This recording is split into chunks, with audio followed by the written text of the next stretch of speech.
Be me, Tiffany.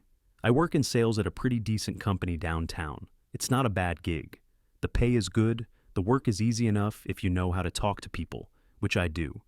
My best friend Lauren works in the same department. Our desks are right next to each other. Honestly, the social life at the office is half the reason I don't look for another job.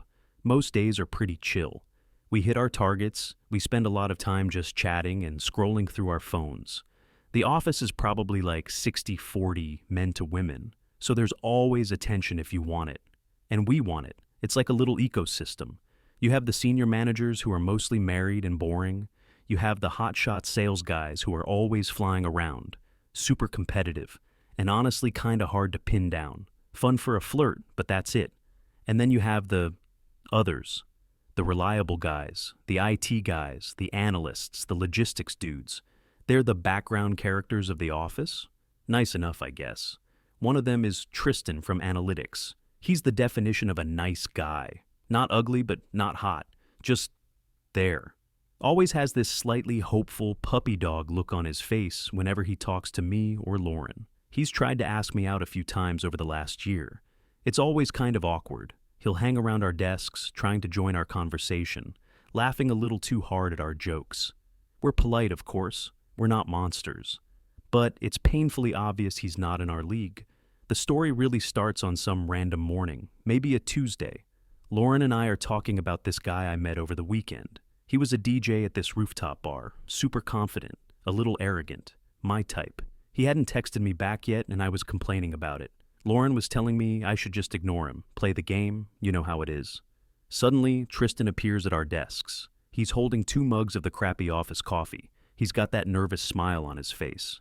Morning, Tiffany, Lauren. Figured you two could use a jump start to the day. I don't even look up from my phone, where I'm rereading my last text to the DJ. Oh, Tristan, that is so sweet of you. But I only drink oat milk lattes from the grind downstairs. This stuff is like battery acid. Lauren kinda giggles next to me. Yeah, but thanks for the thought, T, she says, not even calling him by his full name. You could literally feel the air go out of him. His smile just deflated. Oh, right, no problem. Well, have a good morning. He shuffled back to his desk on the other side of the office, holding both mugs. Lauren waited until he was out of earshot. God, it's like watching a car crash in slow motion every single time. Doesn't he get the hint? I finally looked up from my phone. I know, right? It's almost sad, but what can you do? At least he's predictable. We laughed and went back to dissecting my dating life. That was the normal, that was the baseline. Tristan was the reliable, slightly pathetic background noise to our main story. For the next week or two, nothing really changed. He'd still walk by, give a little wave, we'd give a polite, dismissive smile back. The DJ never did text me back for a second date, by the way. Typical. Lauren and I kept busy. We went out for drinks after work a couple of times. We'd get hit on by the usual assortment of guys. Some were okay, most were cringe. We'd let them buy us a drink or two and then ditch them to go dance. It was our routine.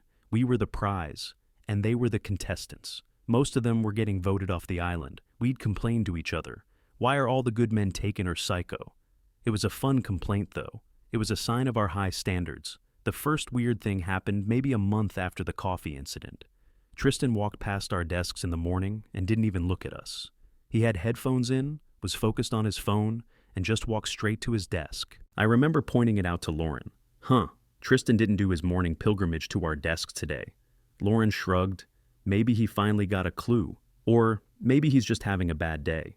We didn't think much of it. In fact, it was kind of a relief. But then it happened the next day, and the day after that. No more awkward hovering. No more forced small talk. Just a quick nod if we made eye contact, and that was it. Around the same time, we noticed other small changes. There were a few other guys in the office like Tristan, quiet, kinda nerdy, always willing to help with a computer problem or stay late to finish a report. Wilson from marketing, Amari from logistics. The worker bees.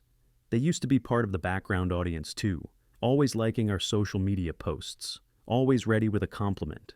That started to fade. One day I saw all 3 of them, Tristan, Wilson, and Amari, leaving the office together at lunchtime. They were in gym clothes. Where are they going? I asked Lauren. She craned her neck to look. I think they're going to that cheap gym down the street. Weird. It was weird. They were forming a little club or something.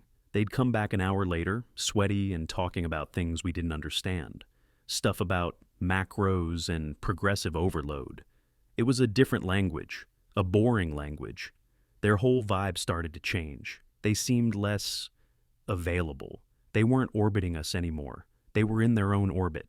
The real turning point came a few weeks later. It was a Friday. Lauren and I were planning our night. We were trying to decide between two different clubs. I was getting up to go to the kitchen to make some tea when I walked past a group of them by the water cooler. It was Tristan and Wilson. They were talking quietly. I pretended I was looking for my mug so I could eavesdrop. Wilson was saying something like, "Dude, I almost caved and downloaded a dating app again last night. I was feeling lonely." I rolled my eyes internally. So pathetic. But Tristan's response surprised me.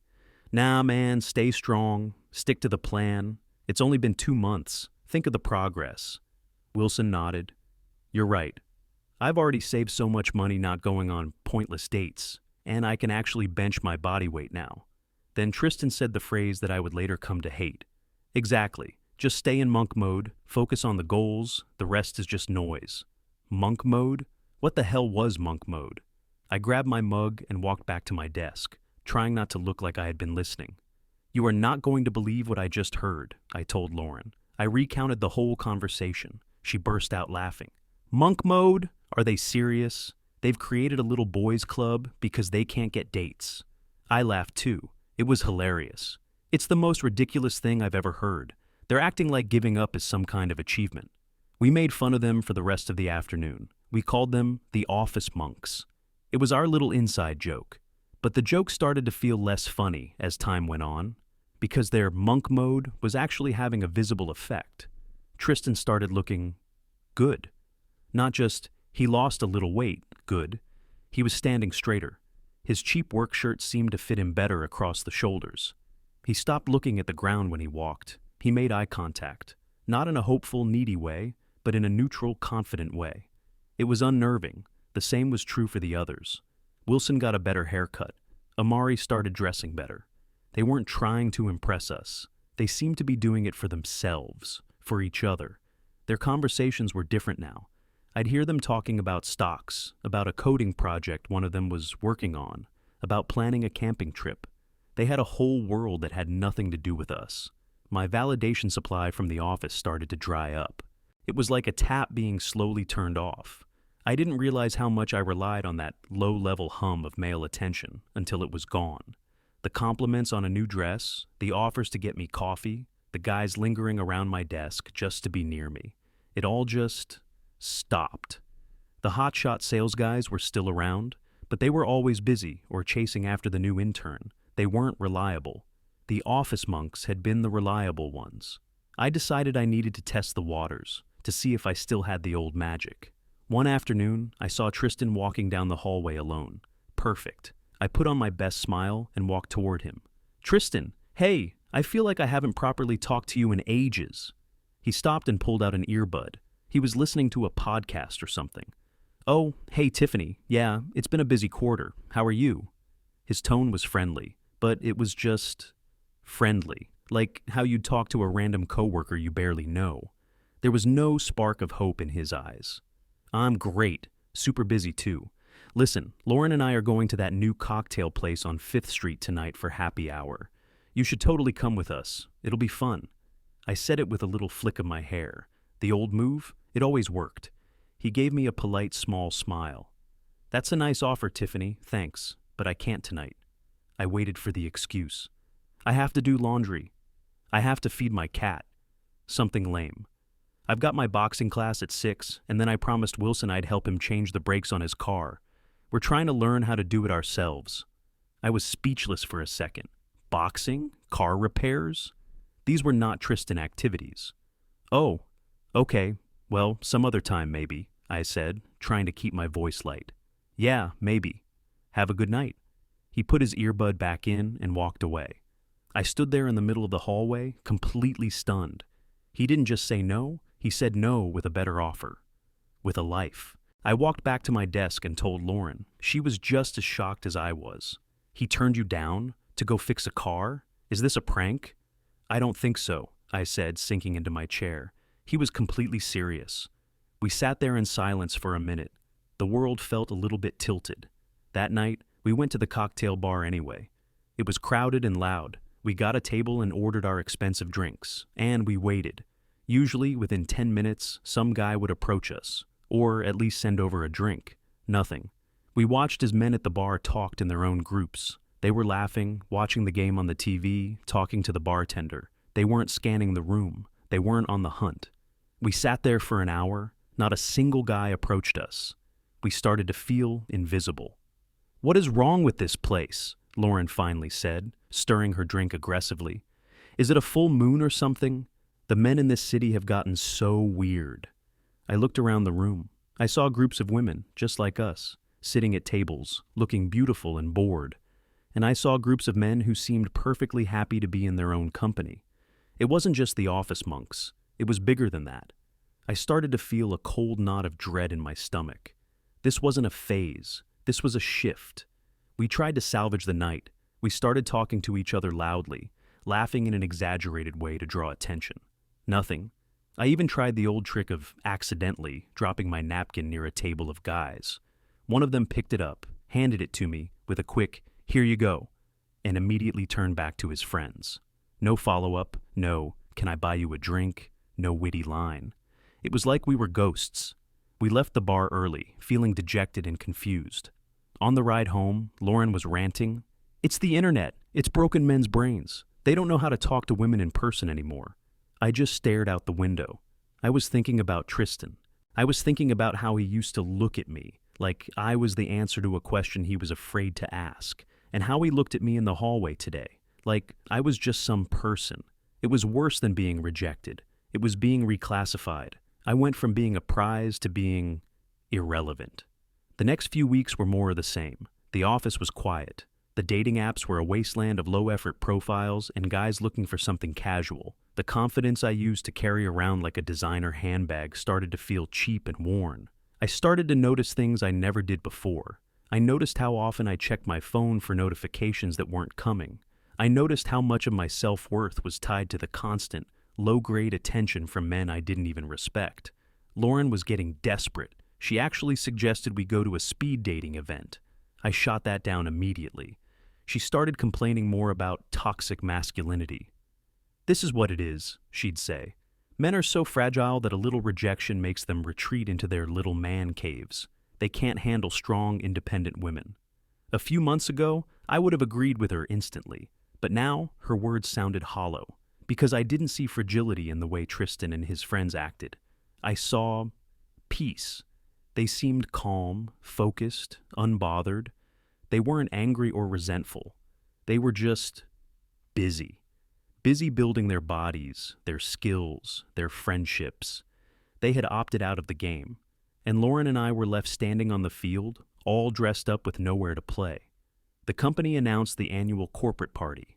It was going to be at a fancy hotel ballroom downtown. In previous years, this was our Super Bowl. We'd spend weeks planning our outfits. The party was a chance to be seen, to be admired. This year, the excitement felt forced. "We have to look amazing," Lauren said, her voice sounding a little too determined. "We need to remind them what they're missing." I wasn't so sure. Who were we even trying to impress anymore? The hotshots would be there, sure, but they'd be schmoozing with the executives all night. And the office monks. I had a feeling they wouldn't even care. Still, we went through the motions. We bought new dresses. We got our hair and nails done. We were going to make an entrance. We were going to reclaim our thrones. Walking into that ballroom, I felt a flicker of the old confidence. The lights were dim, the music was playing, people were holding champagne glasses. This was our territory. We walked in, heads held high, and scanned the room. And then I saw them. Tristan and his crew were standing in a corner near the bar. But they weren't drinking alcohol. They all had bottles of water. Tristan was wearing a simple, well-fitted suit, no tie. He looked incredible. He wasn't just not bad anymore. He was genuinely handsome. They weren't looking around the room. They weren't checking out the women. They were in a circle, talking intensely. The CEO walked over to them and clapped Tristan on the shoulder. They all laughed about something. My heart sank. Lauren saw them too. "Okay," she whispered to me. "This is it. Time for the charm offensive. She thought it was still a game we could win. I knew, deep down, that we had already lost. Lauren grabbed my hand and pulled me toward the bar, aiming for a path that would take us right past their circle. "Just act natural," she hissed, plastering a huge smile on her face. I felt like an actress in a play I hadn't rehearsed for. As we got closer, I could hear what they were talking about. It wasn't about women or parties. Amari was showing something on his phone, a chart or a graph. "The initial investment is small, but if we can get the prototype built by Q3, we could pitch it for the innovation grant," he was saying. The CEO, Mr. Davidson, nodded thoughtfully. "That's ambitious, Amari. I like it. Tristan, what are your thoughts on the material sourcing?" This was not the conversation I was expecting. Lauren, completely oblivious, sailed into their group like a battleship.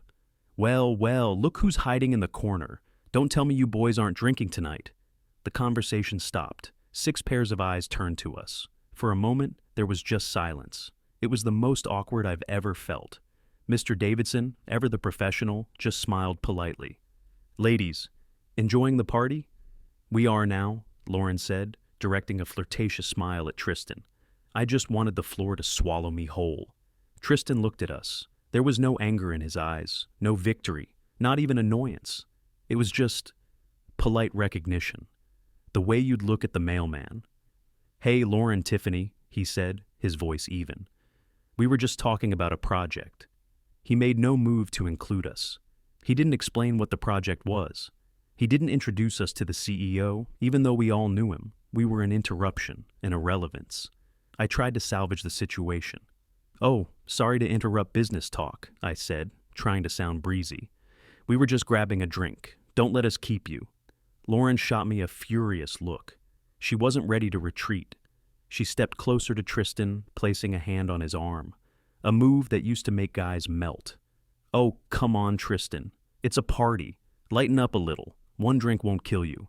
He looked down at her hand on his arm and then back up at her face. He didn't flinch or pull away. He just waited.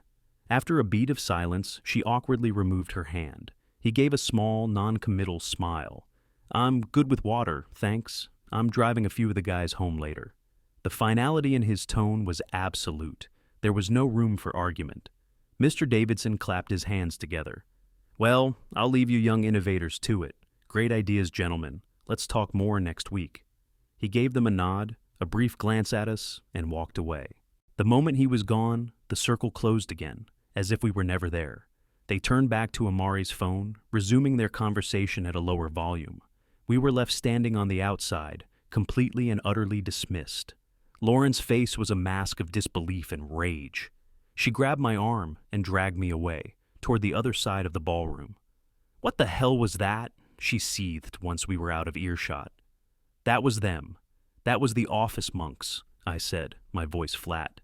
"He completely blew me off, in front of the CEO. Who does he think he is?" I didn't have an answer. I was starting to think he knew exactly who he was. The problem was that we had no idea who we were anymore. The rest of the party was a blur. We tried to mingle. We talked to some of the sales guys, but they were distracted, always looking over our shoulders for someone more important to talk to. The atmosphere of the whole event felt different this year. Less of a meat market, more of a networking event. The men were talking to other men about work, about projects, about investments. The women were mostly talking to other women about how boring the party was. We left early. We didn't even say goodbye to anyone. In the Uber on the way home, Lauren was still fuming. "This is toxic masculinity. This is what it looks like. They get rejected a few times, so they form a little cult and pretend they're above it all. It's pathetic." I just stayed quiet. Was it pathetic? Or was it smart? They had taken all the energy they used to spend on chasing us, on trying to get our approval, and they had poured it into themselves. And it was working. They were getting promotions. They were getting healthier. They were building real friendships and real projects. What were we doing? We were spending our energy and money on dresses and makeup to get the attention of men who weren't even looking. The next week at work was hell. The story of Lauren's failed advance on Tristan had somehow gotten around the office. We were the butt of quiet jokes. People would look at us and then quickly look away, whispering to their coworkers. It was humiliating. For the first time, I felt like the office loser, Lauren reacted with anger. She became sharp and defensive with everyone. I reacted by withdrawing. I kept my head down, did my work, and went straight home. I started observing Tristan and his friends more closely, not with judgment, but with a kind of morbid curiosity. They had a routine. They'd come in, work hard, go to the gym at lunch, and leave on time. There was an efficiency to their lives that I almost envied. There was no drama, no guessing games, no waiting for a text. Their world seemed so simple, so clean. One afternoon, I was the last one to leave our section. I saw Tristan at his desk, packing up his bag. On an impulse, I walked over. I don't even know what I was planning to say. He looked up as I approached, a neutral expression on his face. "Hey," I said, my voice barely a whisper. "Hey, Tiffany, working late?" "No, just leaving now." An awkward silence hung between us. "Listen," I said, forcing the words out. "About the party. I wanted to apologize. We were out of line, interrupting you like that." It was the first time I had ever apologized to a guy like him. He seemed genuinely surprised. He leaned back in his chair and studied my face for a moment. "It's fine. Don't worry about it." "No, it wasn't fine," I insisted. "It was rude. And Lauren, she was just—" I trailed off, not wanting to throw my friend under the bus, even though I wanted to. "It's okay," he said again, his voice a little softer. "We were just in the middle of a serious discussion. The timing was just off." I nodded, feeling a little bit of the tension leave my shoulders. "So, this monk mode thing," I said, trying to make it sound like a casual question, "is that a real thing?"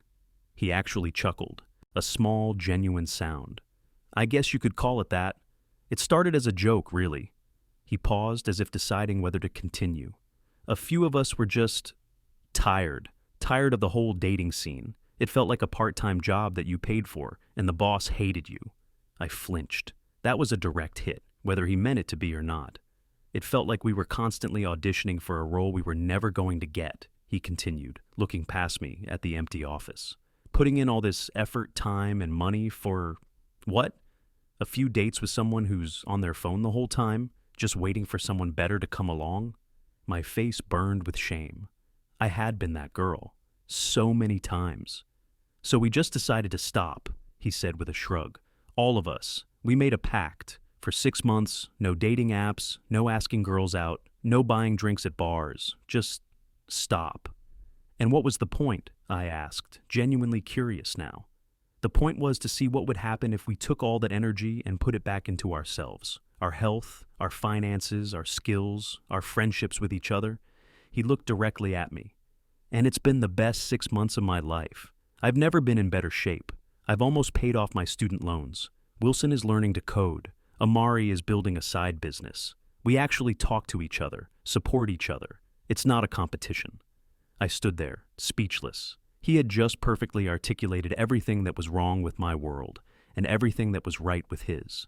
My world was a competition. Who was prettier? Who had the hotter boyfriend? Who got the most likes? It was exhausting. His world was about collaboration, about building, about self-respect. "So, what happens after the 6 months are up?" I asked quietly. He smiled a little. It was a real smile this time. It reached his eyes. "I don't know. I honestly haven't thought about it. I'm not sure I want to go back to the way things were." He stood up and slung his backpack over his shoulder. "Anyway, I've got to go. Meeting the guys for dinner. You have a good night, Tiffany." "You too, Tristan," I said. I watched him walk out of the office. He didn't look back. I went back to my desk and sat there in the dark, empty room for a long time. Everything he said echoed in my head. A part-time job that you paid for, and the boss hated you. Auditioning for a role we were never going to get. I'm not sure I want to go back. That conversation changed everything for me. It was like a switch had been flipped. I couldn't unsee what I had seen. I started to pull away from Lauren. Her constant complaining about men started to sound pathetic to me. She was still fighting a war that was already over. The other side had just packed up and gone home. I stopped going out as much.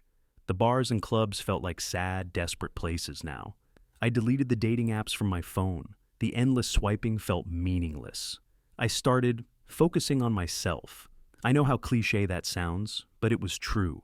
I started going to the gym in the mornings before work. I started cooking my own meals instead of ordering takeout every night. I enrolled in an online course for project management, something I had been putting off for years.